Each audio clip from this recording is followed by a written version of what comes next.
formula given the line and a point. The formula we're going to use this is the distance is equal to the absolute value of ax plus by plus c all over the square root of a squared plus b squared. Let's have an example. Given the line which is 2x plus minus 3y is equal to negative 1 and a point negative 2 and 4.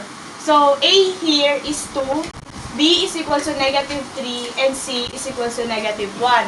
And x is equal to negative 2, and y is equal to negative 4. So we're going to substitute it to the formula.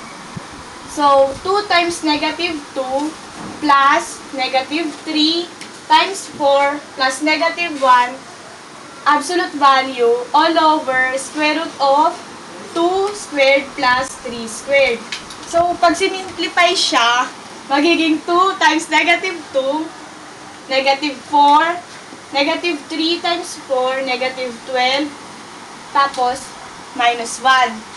So, absolute value niyan, tapos sa baba, 2 raised to 2 is equals to 4, 3 raised to 2 is equals to 9. So, pag sinimplify ito, negative 4 minus 12 minus 1 is equals to negative 17. Ito naman, 4 plus 9 is equals to 13.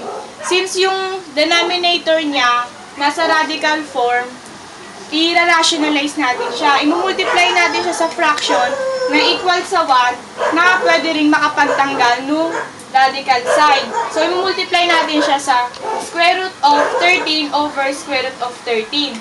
So, negative 17 times square root of 13 is equal to negative 17 square root of 13. Negative 13 times square root of negative 13 times square root of negative 13 is equal to 13. So, yung answer, negative 17 square root of 13 over 13.